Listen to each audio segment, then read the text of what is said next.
গীতটিৰ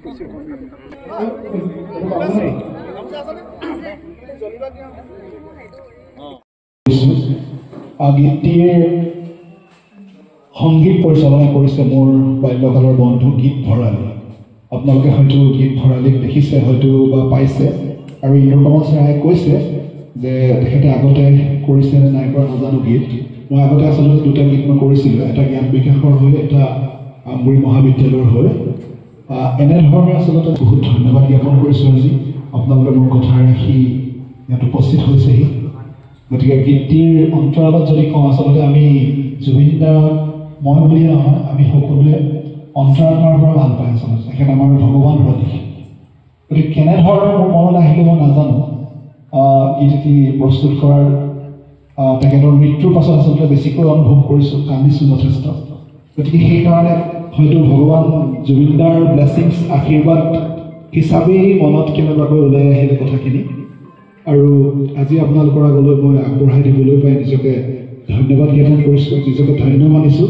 আৰু ইন্দ্ৰকমল ছাৰ মোৰ পাপু লেংৰা ত্যাগী বুলি কৈছিলে, তাক নাম দিছিল। তাৰ নাম জয়ন্তজিৎ চমু। আচলতে ল'ৰাটো ভৰি বেয়া হৈ গৈছিলে। জুবিন দাৰ মহানুভৱতা আমি জানো, তেখেতে জুবিন দাই তাক থিয় কৰাইছে। গতিকে ভিডিঅ'টোত আমাৰ জয়ন্তজিৎ পাপু ত্যাগী আপোনালোকে দেখিবলৈ পাব।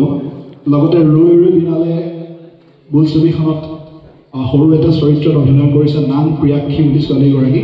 তাই অকণমান আছে, মই আছোঁ, আৰু লগতে এখন গুৱাহাটীৰ সংগীত একাডেমী এখনৰ ছাত্ৰ ছাত্ৰী কেইগৰাকীমান সৰু সৰু কণ কণ শিশু আছে। জয় জুবিন দা নামেৰে এটি গীত প্ৰস্তুত কৰি উলিয়াই আজি মুক্তি কৰিছোঁ। আৰু গীতটিত মই কণ্ঠদান কৰাৰ লগতে মোৰ সংগীত পৰিচালনা কৰিছে মোৰ বন্ধু গীত ভৰালীয়ে কৰিছে। আৰু লগতে এটা আমি ভিডিঅ' প্ৰস্তুত কৰি উলিয়াইছোঁ।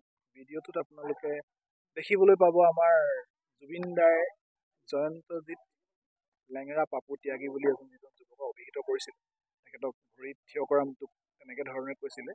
জয়ন্ত আছে, তেখেত জয়ন্তজিৎ চমুৱা। তাৰ পৰা লগতে নাম প্ৰয়াসী বুলি ছোৱালী এগৰাকী আছে, তাই ৰৈ ৰৈ বিনালে চিনেমাখনতো আপোনালোকে অকণমান দেখিবলৈ পাব। আৰু গতিকে আজি আপোনালোকলৈ ভিডিঅ'টো আগবঢ়ালোঁ। আৰু এই অনুষ্ঠানৰ লগতে সংগতি ৰাখি আমি ৫৩টা নাহৰ পুলি আজি আমি জ্ঞান বিকাশ বিদ্যাপীঠত বিভিন্ন ঠাইত আমি ৰোপণ বিতৰণ কৰিলোঁ। গতিকে আপোনালোকক সকলোকে ধন্যবাদ জনাইছোঁ। আৰু আপোনালোকে গীতটি আঁকোৱালি ল'ব বুলি ভাবিছোঁ। আমি জুবিন দাৰ ন্যায়ৰ দাবী কৰি আচলতে গীতটি প্ৰস্তুত কৰিছোঁ। তুমি আছিলা অসমৰ স্বাভিমান, অসমে কান্দিছে, এনেকুৱা ধৰণৰ কিছুমান শব্দ ব্যৱহাৰ কৰি আপোনালোকলৈ আগবঢ়াইছোঁ। আৰু জুবিন দাৰ আমি সজোৰে ন্যায়ৰ দাবী কৰিছোঁ।